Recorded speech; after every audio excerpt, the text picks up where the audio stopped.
Welcome to the Generation AI podcast, where we demystify artificial intelligence and the power of higher education. I am JC Bonilla, host number one, joined by host number two in that particular order, Ardis Kadiu. How are you doing, pal? Hey JC, how's it going? It was good seeing you this week, spending some, together time in person. My gosh, if I count how the year has ended and started based on artist time, I'm really over indexing on quality, everybody. I've seen this gentleman face to face. I don't know. I feel like right now, my zip code is changing to a rally. So it's happening, artist. It's happening. It's only been 2 weeks. Are you complaining? I am not complaining, my friend. It was great to see you. We spent a lot of time thinking about planning. I think everybody here is in 2025 planning mode or wrapping up your planning mode. And obviously, in our enterprise element for 51, we're doing that. So always good to back up this guy. I've been saying, call the play and I run it. So good stuff, coach. Good stuff, coach. How's 2025? Going in for you. We are on week 3. We are recording this episode on week 3, which means that January is slipping away. It's incredible. So we just came off of our go to market and planning live session with the go to market team. So a lot of this stuff is very new. So we're kind of introducing to the rest of the organization what are our plans, how we see the 2025 shaping up, how we see the AI becoming a big part, bringing in industry knowledge as part of these conversations, how things are evolving. So there's a lot of this forward-looking momentum that we're thinking about, and AI and agentic AI is really at the core of all of that, all of those conversations. So one of the things that we really wanted to do, over the next couple of episodes is start thinking and talking a little bit more about that because it was really eye-opening as you go, person to person to person, and you start getting their feedback. What was the most important or some of the most insightful things, and kind of breaking down the progression of AI and basically understanding and contextualizing what does it mean? Like, what's the effect of AI agents, AI assistants? How does it fit into the organization, the organizational layer? How does it work with the current workforce? Like, what does that look like?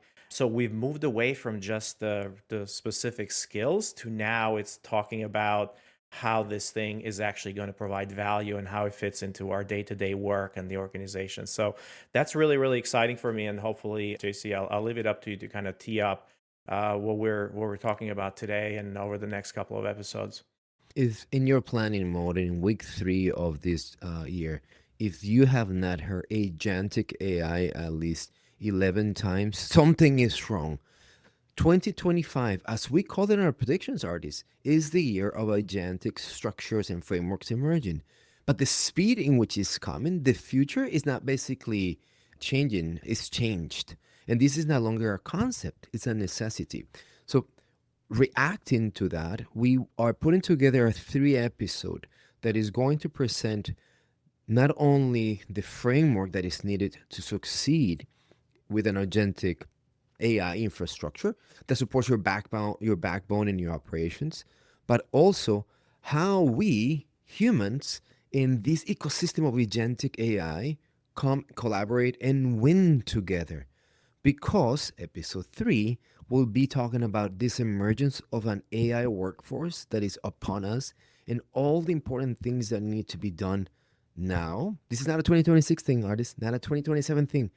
Now, this year, to succeed and optimize and be set out for success. So 3 episodes, building a framework. Today, we'll be talking about the multi-agent collaboration, human and technology coexisting across industries and orchestration, and then finally putting it all together for this AI workforce. So really, really exciting, and I hope you all enjoy this thematic build-up.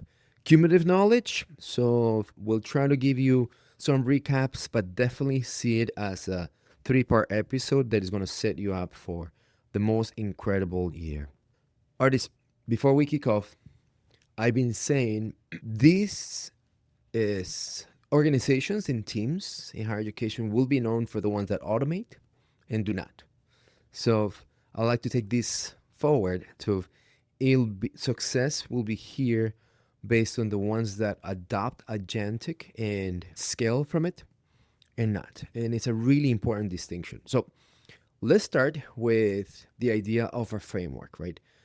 I heard every organization that exists, right, talking about agentic practices from every CEO in basically Fortune 10 type of tech organization, OpenAI, Microsoft, Gemini, you name it. They have come out and said, this is what we're building and this is our position. So the themes that are recurring are always three. And in a way, starting to unpack agentic and AI or generative AI, but there's something that is happening, and it's the idea of reasoning, adapt, and act. Reason adapt, and act. So, what I wanted to kick off the conversation about the framework with, before we touch on the framework, is what is this thing about agentic and these three concepts that emerge of reasoning, adaptation, and action. So, let's start with that, artist. Yeah, so the word agent has been used quite a bit before, and the way that everybody might understand agent as the representative on the other side of a customer support, right? So the agent that is, handling all your requests, as in processing things and giving you support. So that agent can reach out on other systems, they can figure out your information, they can schedule your flight. If it's a flight, airline. So 1990 vibes. I remember that. Yeah. But then you do customer support agent, right? And it's Mm-hmm. like it's the same thing. It's like that agent has access to certain data or certain tools and systems. They're taking actions on that. They're reasoning about what is the input or what is the customer need, and then trying to resolve issues or trying to resolve tickets. Agents are also in software are kind of pieces of software that act and do things, periodically or in the background that can monitor things, they can kind of react, and they can do a lot of stuff. Now, those agents you might have heard, like security agents, or other types of agents that are essentially like update agents and so on and so forth. So you might have heard it in the context of software, and essentially it's a piece of software, like I said, that sits in the background, right? So your security team might install, or your IT team might install this kind of agents in the background for you, so you can update your system every so often when there is an update. So it's checking the environment, and then it's taking certain actions based on that environment in order to accomplish a goal, in order to kind of figure out. So it can be very simple, right? It can just be we call it just a cron job, or it's going to be something that's kind of wakes up and then checks something and performs an action and then goes back to sleep. So that's kind of how we have dealt with agents in the past. Now, when we move to AI, when we call AI agents, we got to take it in the context of generative AI, or AI that is kind of more neural net or deep learning AI that we've seen now for the past decade, that has evolved, right? The new model of AI, not necessarily machine learning, but this AI that is deep neural network AI. And the progression of that has really been since the time of AlexNet, for example, with recognizing images and perceiving the world as humans with neural nets. So that was the first time that this AI was deep network or deep learning AI was introduced, and it was all about perception. It was like it understood, like it perceived the world. So perceptive AI was the thing. So it understood the world based on images. We're able to recognize images. We're able to recognize text. We're able to analyze text, right? So natural language and voice. This is when Siri came about, right? So when Siri came about, now it was able to recognize that and distinct. And so that we call that perceptive AI, right? In the context of this this progression. And then after that, when ChatGPT came about, the ability to this large language models in order to generate new content and new text. It wasn't just the language models, it was also image models and now video models. So generative AI became like, we moved away from perceptive, just receiving and understanding the world, but now creating in that world as well. So these models understand the world, they can interpret it, and now they can produce stuff based on that reaction. So this AI can now produce things based on that. So the reasoning engines, or the reasoning, is now part of this AI, because now they can think about what that input has been about, like that text that you provided, or that prompt, or that image. They're reasoning about it, or they're thinking about it, and they're just producing something in return. So that's the world of generative AI, and that's what we've been living over the past few years. And a lot of folks are, they can stay at that. But what we're talking about is that now the progression is, okay, rather than just spitting out or creating a text or an image, this AIs can actually reason and use tools. So they can pick and use different tools. So now we're starting to connect them to different components of our technology ecosystem. So we can connect these models or these AIs to a tool, and they can do something, just like that security software is in the background, or just like that. For example, an email agent that can read all your emails, right? It can absorb all those emails. It can write something back, but we need to give it access to your email so it can actually write something and then send it out, so to your email client. So that's a tool. In order to do that, you might want to give it access to your calendar, so it can check your calendar and then book an appointment for you in order to move forward. In Element, for example, we have a lot of tools in this AI agent. So they can, what they can do is check the availability of somebody and book an appointment. It can kind of start an application. It can check events. It can check your application status. It can move things through. It can assign tasks. So it can do a lot of different things. So that's the world of agentic AI. Agentic AI is when we give these models, or these AI systems, we give them tools, and now they start thinking about and reasoning on how to accomplish goals based on the goal, or that prompt that we gave them, or that directive, or whatever it is.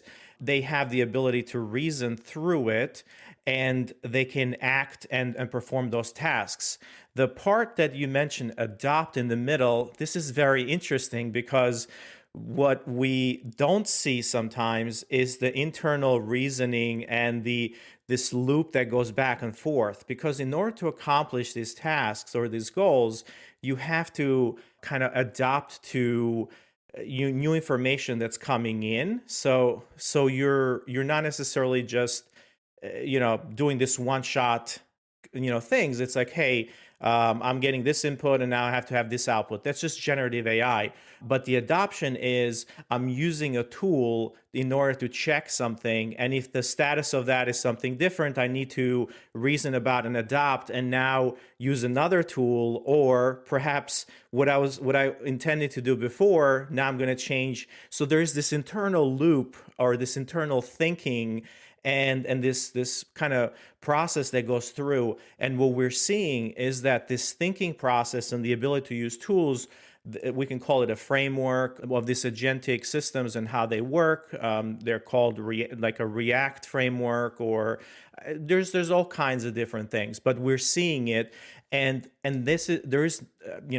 obviously we've been talking about reasoning models this year, and this is exactly why we need those reasoning models, right? Because those reasoning models need to get to a goal, but they need to think through all the different permutations and be able to use different tools. So the more they think, the better. Like the more, like hundreds of times they go through this calculations of, what if I do this? What if I do that? What is this better than that? Is that better than that? So reasoning becomes important, and like I said, reasoning, adaptability around their reasoning, and the action with the tools. So, Awesome. what do you think? Does that make sense for you? Not only makes sense, Right, there's this part that we just did, although it's so fundamental in where we drop in today, agentic, because let me try to recap, but play it back. It's a really important aspect. Agents in a backend have been around us and they were very deterministic. They knew how to do actions with very simple inputs, right?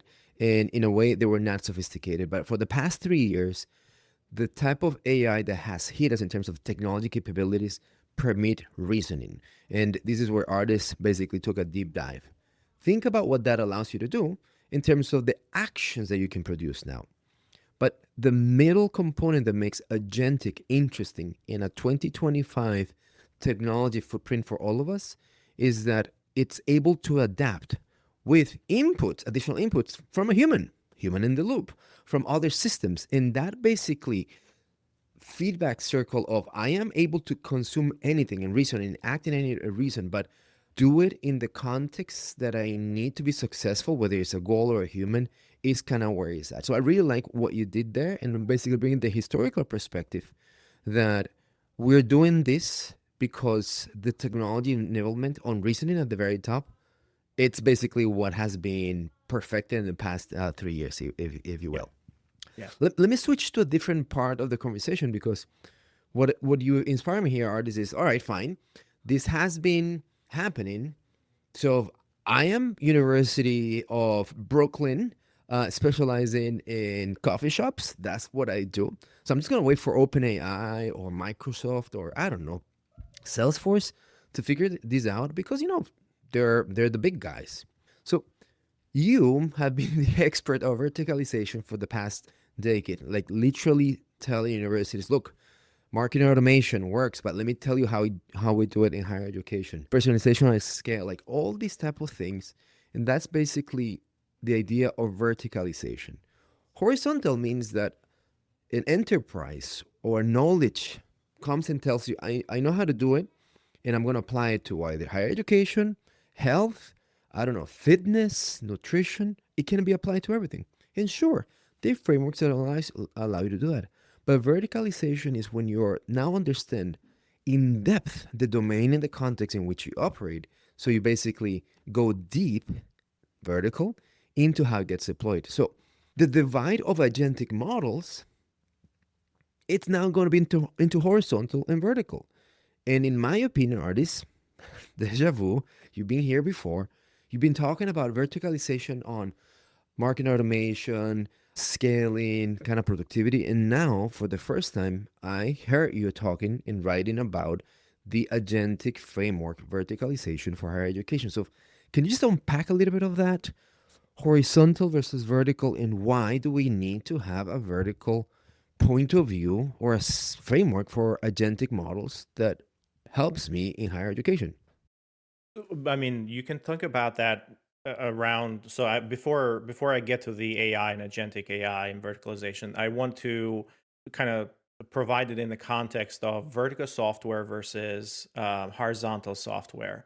So vertical software, sorry, or horizontal software is generic. So like you mentioned, it applies to, it's a platform or it's software that can be used for manufacturing, it can be used for higher education, it can be used for healthcare, it can be used, so a salon down the street, it can use the same software as a university, can use this, a factory in somewhere else can use the same software. So the software is generic. And when you think about the most generic workflow software that we use today is spreadsheets. So Excel or Google Sheets. So that is I would I say like that. I like that example, which, by the way, comes from accounting. We should talk about accounting. it. I Exactly. know it's an accounting skillization. Anyway, Lotus 1 2 3. I remember that. Oh gosh, keep on going. Keep So, on going, so please. spreadsheets have been the most ubiquitous and the most used piece of horizontal software that we've developed ever, and everybody understands Excel.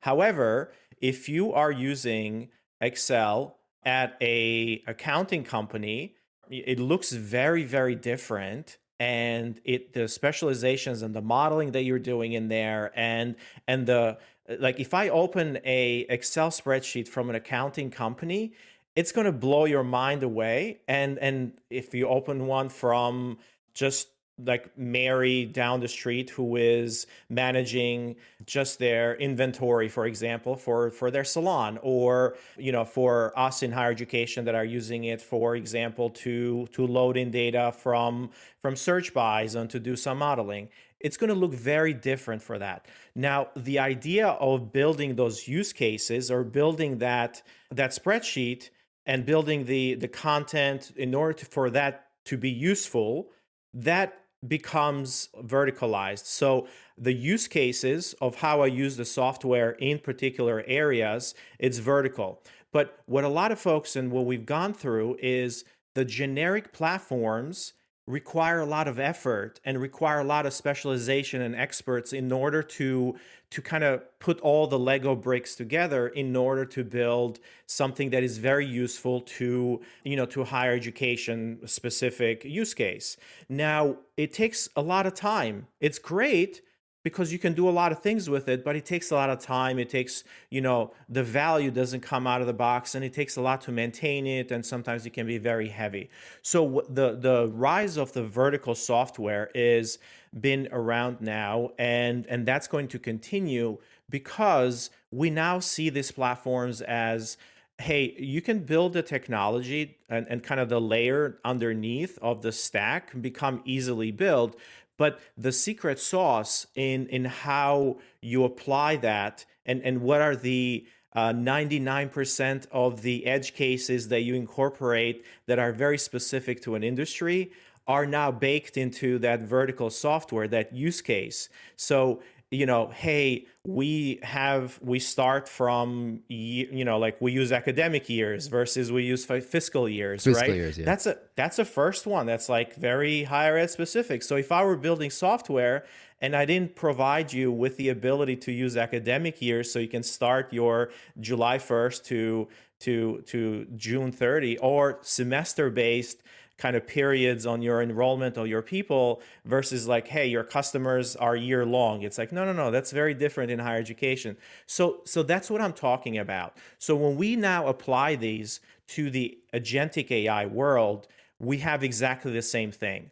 We have horizontal, what we call platforms or agents or AIs, very similar to what, just take, some of these bots or some of the chat bots, like, or generic platforms like chat GPT. So you can use chat GPT for every industry, but people are starting to build on top of it, and they're using their own GPTs so they can customize them and make them their own.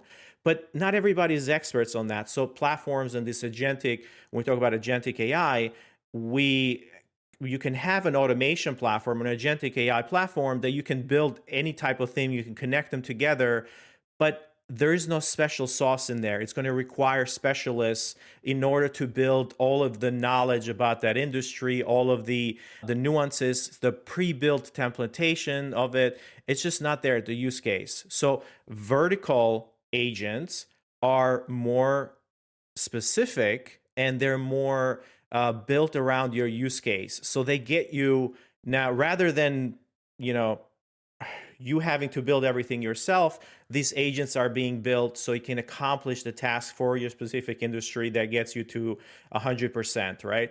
And that's the difference here. So sorry for going to a little bit of a rant, but I feel that that's very important in how you think about it and how you get value from AI. It's like getting an Excel spreadsheet or getting an application management system that does all that stuff for you, like Element 451 or whatever. It's like they can both be considered CRMs, right?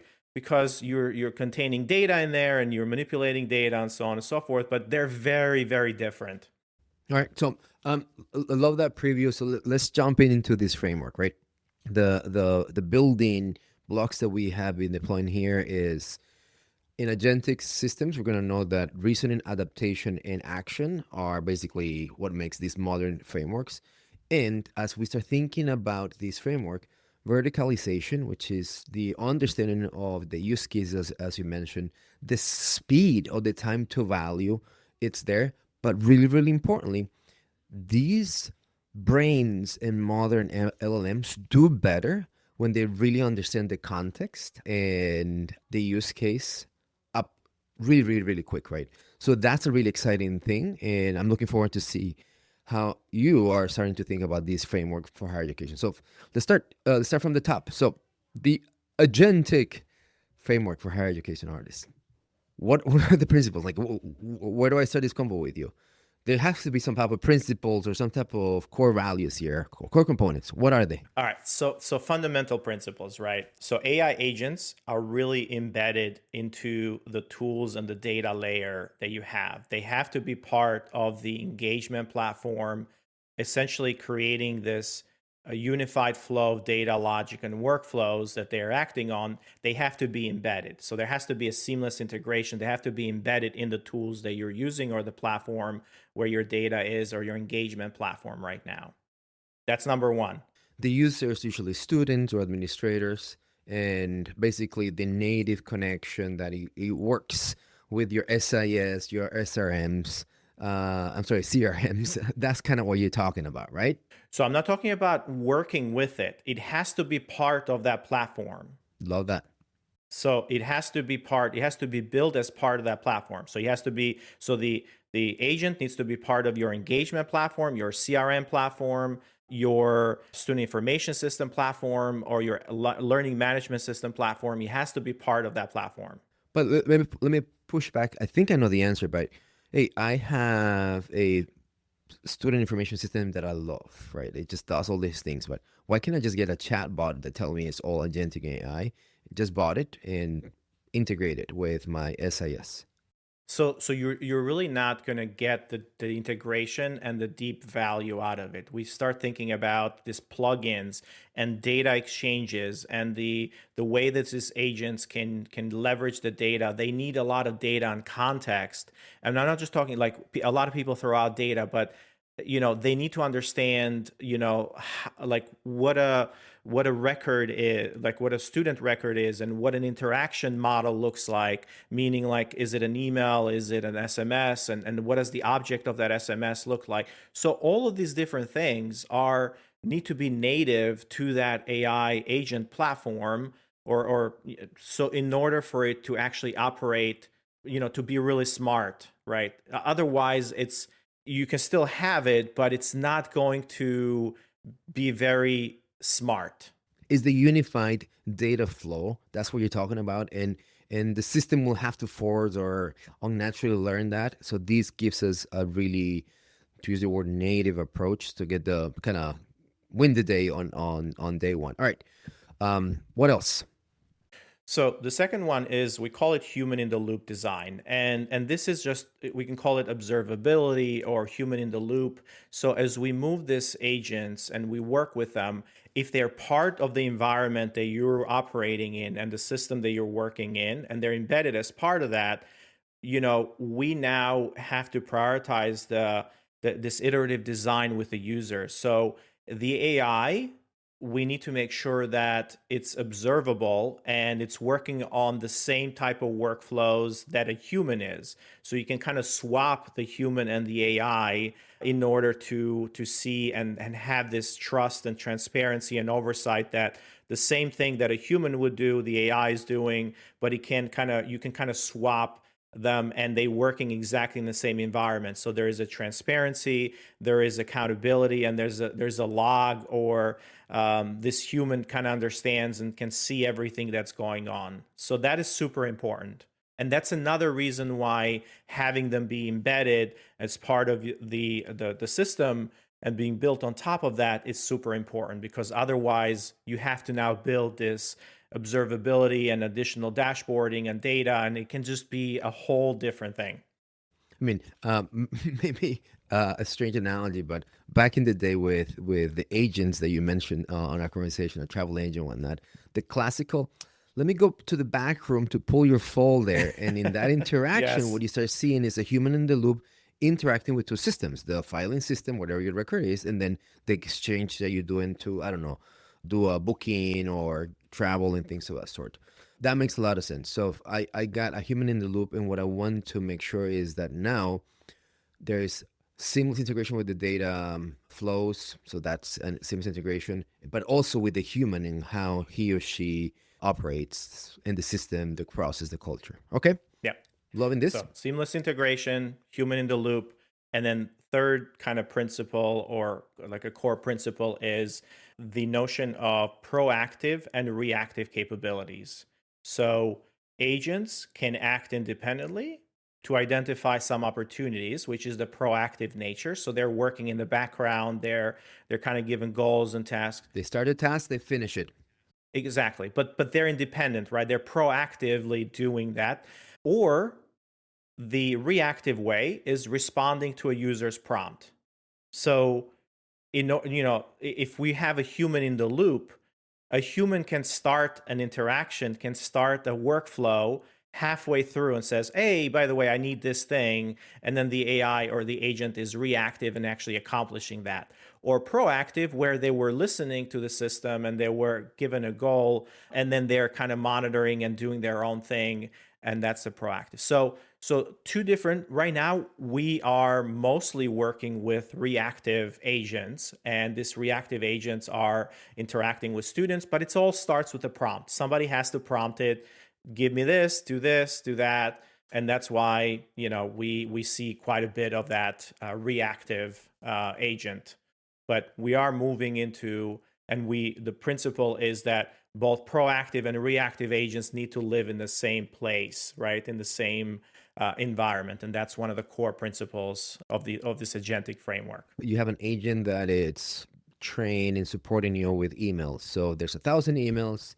The agent has responded to 952, and all of a sudden it tells you, there's this email that I wrote for you, but I need you to come and sign off because it's going to university president, and I figure you may want to see it before I send it. That's the type of proactive versus reactive capabilities that we're talking about. Love it. Yeah. Yeah. But the same system, you can ask it to also write an email to that president. So the reactive part is it's just writing the email Yeah. because you told it to, and it's still doing it. But the proactive is it actually did it ahead of time, and it's just keeping the human in the loop in order to approve it. So moving forward, the idea that now you're building this AI agent, and they need to be modular and extensible. So this notion of core principle around modularity and extensibility, focusing this goes to our vertical versus horizontal. So the architecture should support the specialized agents and assistants that can be tailored to specific roles, workflows, institutional goals. So you don't have just one bot or one agent.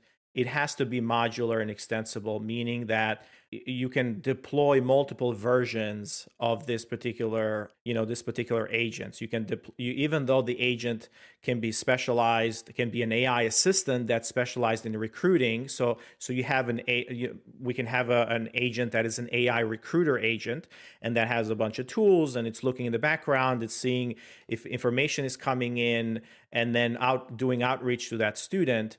But we need it to be modular and extensible because we need to modify that to fit different populations. You might want to deploy that recruiter for one program, and then you might want to deploy it for undergraduate or for graduate. So it has to be different. So the core principle of this agentic framework is that these agents need to be modular and extensible to work on different kind of specific roles and workflows. In artists, this is such an important distinction for the claims of verticalization versus horizontal.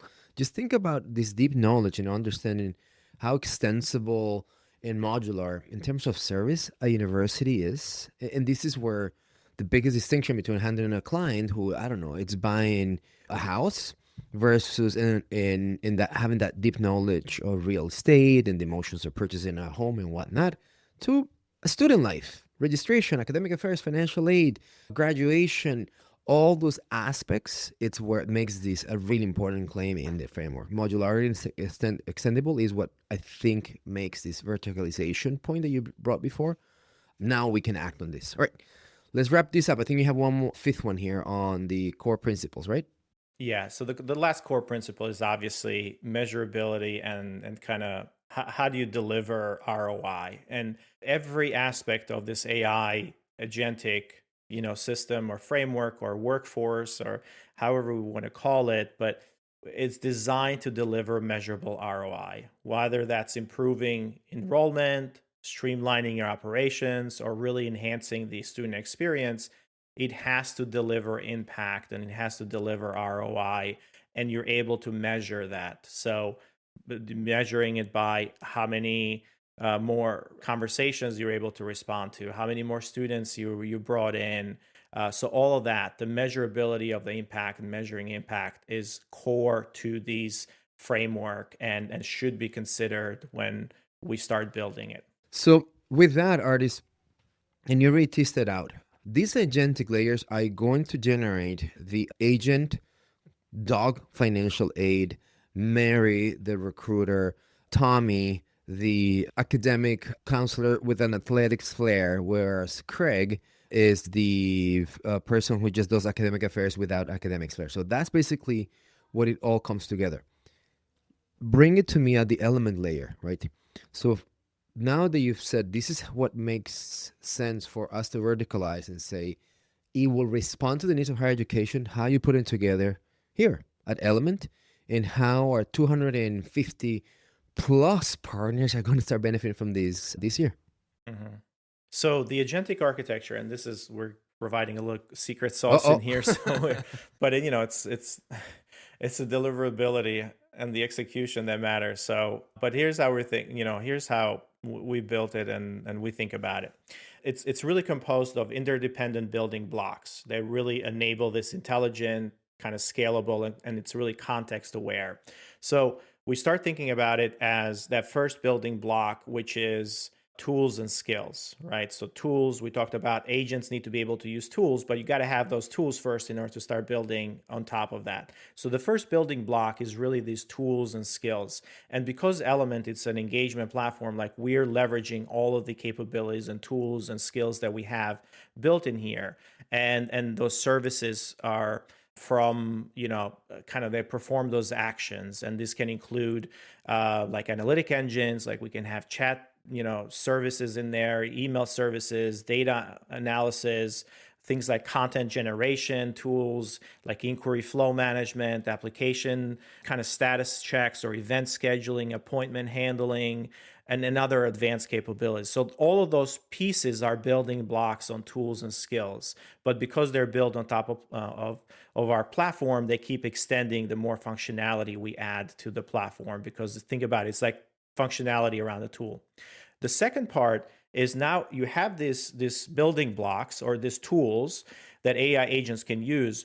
But then another really important thing is context and memory. And this becomes very unique to what I mentioned before on the seamless integration. These AI agents need to live in your data or on top of that layer of data and have that, because context and memory are super important. They really provide the short and long-term knowledge storage, which enables these AI agents to retain information and about past interactions, past user preferences, and then ongoing workflows. So that includes things like, hey, I have a knowledge base with all my institutional knowledge. That's part of that memory. So that's one part of it. And that can be integrated with other institution like the website, documents, the academic catalog, or other relevant sources. But other things like personalization can, like the context can be, hey, I know that this student, here's the preferences of this student. Here is the interactions that I've had in the past, and I've distilled that they live here, or they like to, or they prefer this type of communication or this time of day versus this other time of day. So all of those preferences and data that we have in interactions, it's all put into this context and memory layer that the AI agents can have access to. So now you have tools and skills, like the capabilities. They have all of the knowledge they've learned and they know the context. And now the third kind of piece is the agents themselves. And the agent is the reasoning. So the agents are kind of these core entities that are interpreting that goal. They can plan for these tasks and then execute actions by leveraging those skills and memory, right? So they're really the building, like the core fundamental building block of this framework. So you have blocks and blocks, and then you have the unit. So the agent is leveraging the skills and the memory and its reasons and plans and executes on But that, actions. So they can operate at, I was go just ahead. finish with that. I was just gonna say, but the unit is not where it ends. It is not, right, exactly. So the unit, so AI agents, now we can consider this to be, these are, let's say these are a generic, you're using a generic platform, an agentic generic platform, and you're saying, you know what, they have some skills that I need, like answering questions or maybe writing some content, and then the context is, oh, I can just load in my website in there. That's great. And they can do some of that stuff. But where it becomes really interesting is, yes, these are generic agents, but now we are moving towards the fourth is like, how do you build role specific agents? And those are AI assistants. So at Element, we've been building, like, our marketing name for agents has been AI assistants. So Bolt AI assistants, and they personify, they're like specific AI agents. This is where I've been seeing a lot of these technology being built, but this is where the admissions advisor, the financial aid, the marketing Exactly. strategist. By the way, they have cute names, artists. Good job there. And that's where they're starting to emerge, right? And is the building of this unit of work, AI units of work, and then you make them core to higher education, and they become assistants. Huh? Exactly. So it's like, think about like the Yeah. vertical versus horizontal. It's like that spreadsheet or that thing. It was like, hey, it's Yeah. pre-configured already. So these are pre-configured agents. An AI assistant is a specialized agent, but it's pre-configured with a secret sauce and optimized for the respective vertical or Mm. domains. So they are offering really targeted expertise and functionality specifically to those domains, like you said, financial aid, recruiting, admissions, and there's a lot of that secret sauce there. You got it. Okay. So we don't stop there though. We don't stop there. But artists, because it's part of the secret sauce, right? There's this whole thing I know is of orchestration, guardrails, reflection loops. How do you bring it all that? How are you bringing all that together? Orchestration with guardrails and loops. So now one of the more important parts is, like, you have all these pieces, these agents, and essentially they can do specialized things in your platform by using tools and context. But now you need to build, when you build an AI assistant, the AI assistant might use other helper agents.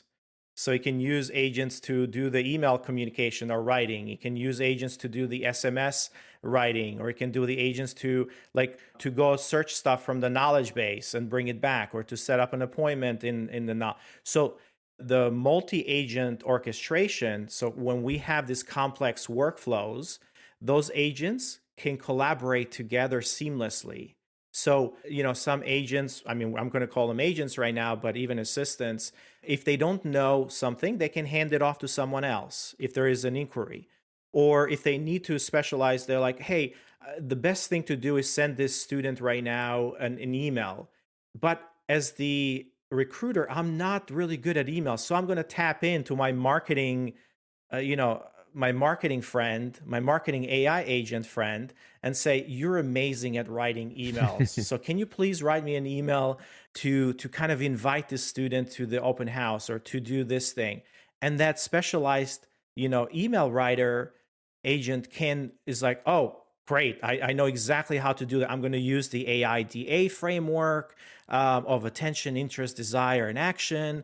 I'm going to bring in the brand voice of the institution, because I know that we're going to bring our mascot in, and we're going to call it this, and by the way, in order for me to write that email, I'm going to need knowledge about our campus and the locations. So I'm going to call my friend, which is the archivist or the library person or whatever it is, like the information. So they reach out in the knowledge and bring me content on campus and the location and driving directions, and then I'm able to incorporate that as part of my messaging. So you can see the multi-orchestration of these different systems. Meanwhile, it was a very simple task of send this person a communication invite about coming to campus. So that's the multi-agent orchestration that we have that can hand things off and they can all work together in order to accomplish these more complex workflows. And that's a very simple workflow, but there's other more very complex workflows as well. I know we've been building this picture and we're talking about how, the human loop and reason and adaptation action it comes in play, but this is where it gets really, really fun. And I think it all comes together with orchestration, right? Because how incredible it is that from the sense of the student, I'm able to be passed on from financial aid to academic affairs back to financial aid so that I can end up with, I don't know, my residence life advisor, because that's the normal human basically iteration and process, and these systems are now able to do that exchange and pass through and whatnot. So that's a really, really important thing, and I'm so happy to hear that from technology deployment we will be supporting everybody. And as you listen to this, friends, this is basically what this technology allows us to do. Artists, the last two, maybe if I could give you a teaser, there's the fear of AI taking over and basically going rogue and things of that sort. So I know that you have been thinking about, and you're by nature not an apocalyptic type of adherence on AI, but there are things that we talk about hallucinations. There's things that we talk about AI sometimes giving me. They have an incentive to produce work, action, and sometimes action is shit and misadvises, misproduces. So how we start thinking about the quality or the orchestration and the output that agents produce. Yeah, and that's part of the framework is the guardrails. We call them guardrails that we put in, and those guardrails are available at each individual agent layer or each individual agent, depending on what they're doing. So we kind of embed these compliance workflows or policy enforcement, things like brand guidelines. I mentioned those when the writer agent starts to write, he has to comply to the brand. Or when we produce information, it has to be based on knowledge that already exists as part of the knowledge base. So that's another guardrail. We kind of, the word is called grounding, but we use the word guardrails because there's a lot more than just grounding it in particular information. You also need to provide kind of guardrails around the use cases on higher education. Like, how do we talk about ethical usage of certain things, or adhere to institutional standards, or even higher education standards for that matter? It's like you're going to talk to students a certain way. Certain data is protected, like financial data. You don't expose that as part of a conversation. So all of those pieces are the guardrails that we put around these AI agents for specifically for higher education. Nice, nice. And I know that we can do a whole episode on guardrails, grounding. When we use the word ethical and security, we all have had horror stories of humans going the wrong way, and then we may not trust this technology. So, to that end, what I want you to remember is this: there's an aspect of consistency that machines are much better than us humans. There's an aspect of the next level of iteration of scale. And this technology comes right now, these 3 years of new deployment comes with an ability to create these guardrails and protectors that it doesn't jump. So it gives us consistency at scale.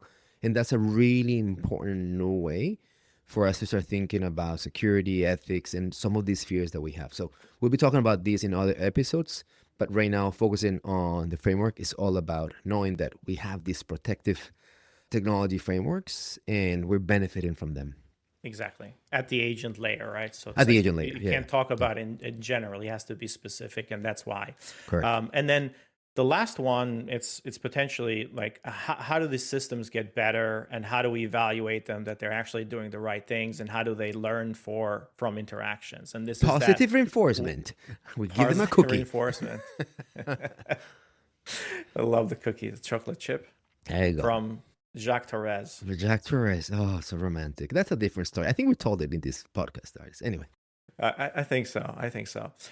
So this reflection loop is really this continuous evaluation and refinement that we're doing to the system. So things like the goal of this agent or was to produce an email to validate or for a particular goal. And now when we evaluate that, when we run evals and things like that, is like, did it actually do that? And how likely is it that that email was part of the goal? But we also use AI in order to evaluate, because AI can evaluate itself. So it's like different systems. So this reflection loop is really important. And then the feedback loops kind of enable these agents to improve through this real-time observations, right? There's also human input or user input that can be And part that's of so it. Think important. about an yeah, the AI agent that we use like for application fraud detection, like it makes a recommendation. Hey, this is a potential high risk of fraud, and the human can say no, no, no, that's not. So he clicks no, and now that's a user input that goes back to and says, oh, okay, I understand that this, in the future, I'm going to take that into account because you provided some input to me.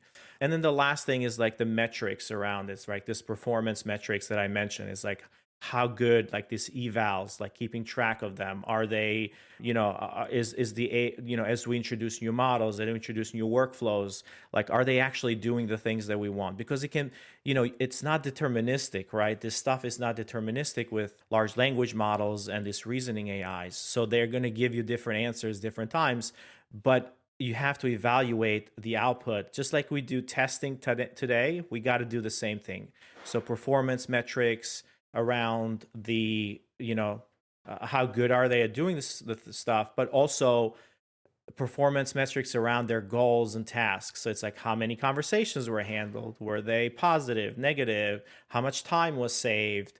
Remember, we go back to to that measurability and impact. Like that's a big part of what we're building as part of the platform as well, is these performance metrics that are baked right into those agents. And everybody, the simplest way I can translate this into our practice, just think about that presentation that you've done and it was a disaster, right? And you felt it, right? So the next time you're going to improve, right?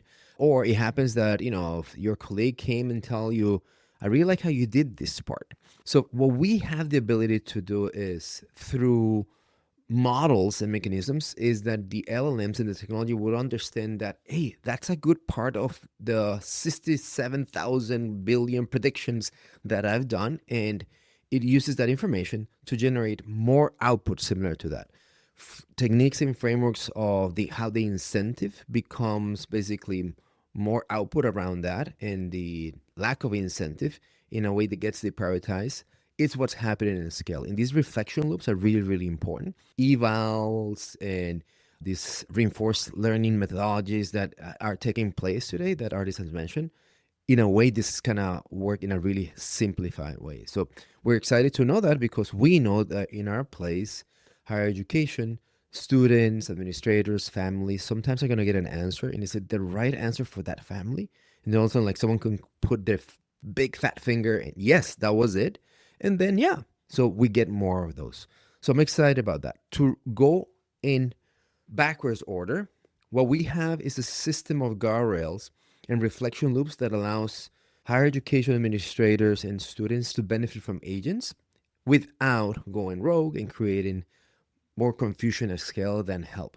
And the units of work. That trust is really important. So it's like, right. So it's like, people get scared. It's like, well, how do you trust this AI agents or this like they're autonomous, they're doing stuff. It's like, I don't trust it. It's like, I don't know how, if the stuff is good or not. So that's why, this is very important to kind of start backwards. So thanks for, No, of course. I think that's a good way. And then all this is orchestrated. The way an agentic system will give us its benefit is through the orchestration. The literally human handoff of going from person A and B and going back to A so I can then go to D.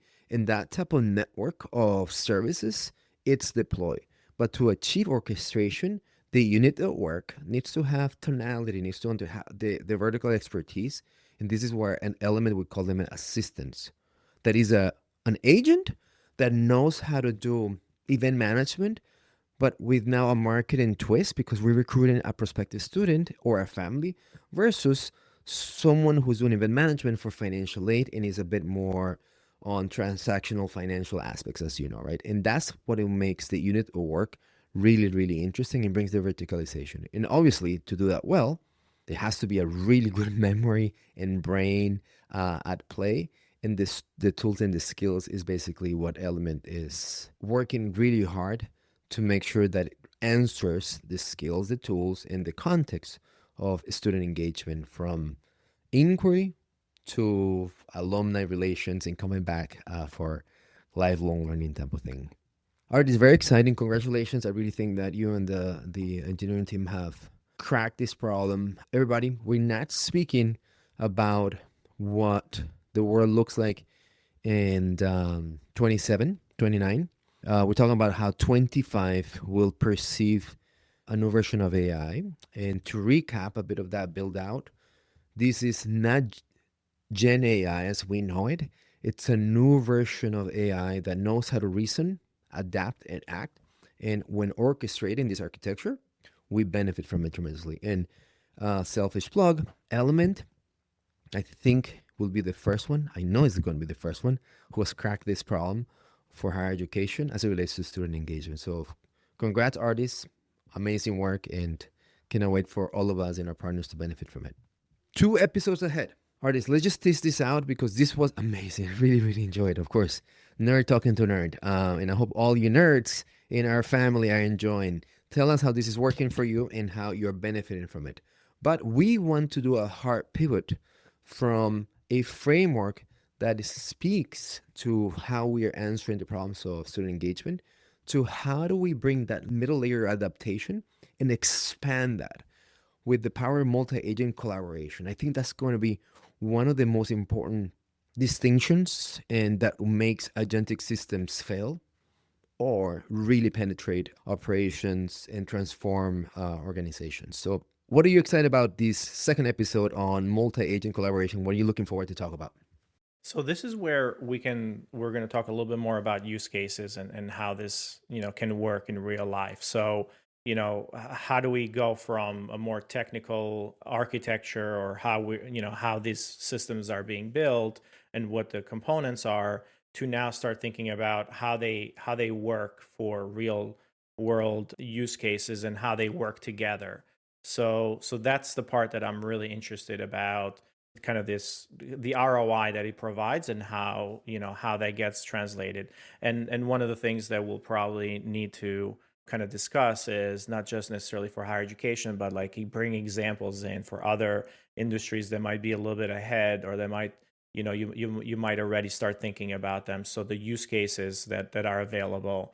So we'll talk a little bit more about that. You know, we're super excited to do in episode 2 is as you start looking at industries, there's data that start showcasing what in the fear of job displacement and whatnot. It's not about job displacement, but it's about job mobility or career mobility and these things that you need to start learning and adapting towards too so you can come and succeed in this collaborative system. So I'm super excited to do that. And artists, towards our third episode, this is where I know you're going to have so much fun because you have envisioned an AI workforce for the longest time. And I think that finally the world and the technology gods have given you the tools to accomplish that. So we want to paint the picture. And many leaders like yourself are talking about that. Digital workers, AI workforce. So we want to come and is unveil that what does it do and what does it look like to go from one agent to a whole AI workforce, and specifically talking about this new reality of we've optimized processes and operations, and what does it look like probably at the end of this year to be in this new reality. So I'm really, really excited about that part. Any previews that you think about, when we talk about AI workforces and digital workforce?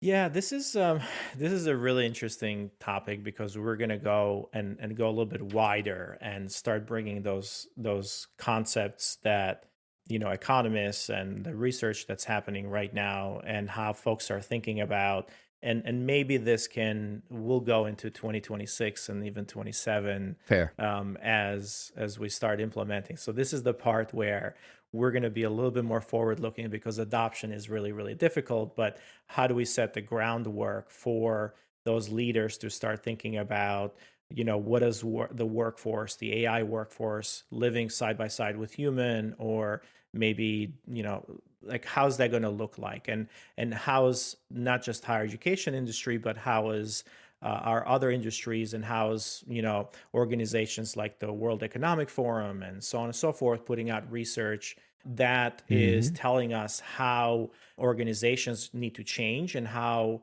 our workforces need to change around skill sets, but also this introduction of the digital worker or the AI workforces.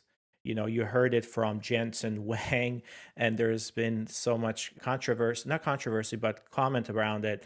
One of the things that he mentioned is as you move to this agentic AI workforces, you're going to have this AI workforces and AI workers, and IT teams will be managing AI agents. So they're going to become the HR organization of the future. And, there's a lot of folks that don't agree with that. And it's like, of course, that's not viable. But if you think about it, it's like you're managing, like you need to orchestrate this, you need to manage them, you need to put them as part of your onboarding.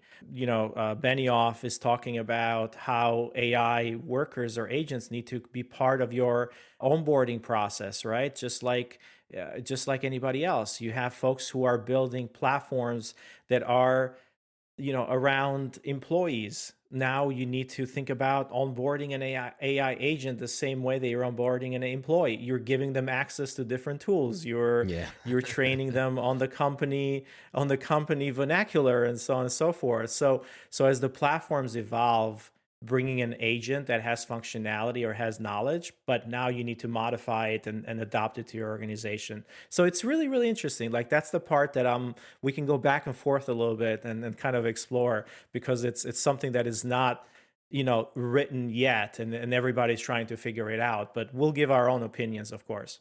Well, everybody, there you have it. Three-part episode. I hope you enjoyed today as we unpack the framework that is the building block to multi-collaboration in AR workforces.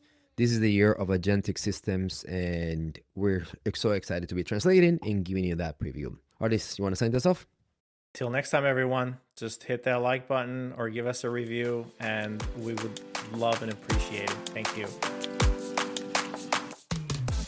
Generation AI is part of the Enrollify podcast network. If you like this podcast, chances are you're going to like other Enrollify shows too. Our podcast network is growing weekly, and we've got a wide range of marketing, enrollment, and higher ed technology shows that are jam-packed with stories, ideas, and frameworks, all designed to empower you to be a better higher ed professional.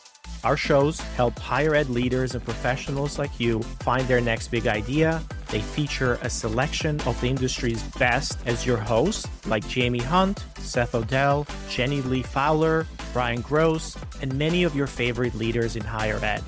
Enrollify is made possible by Element 451, the next generation AI student engagement platform that's helping institutions all over the country create meaningful, personalized, and engaging connections with their prospects and students. Learn more at element451.com.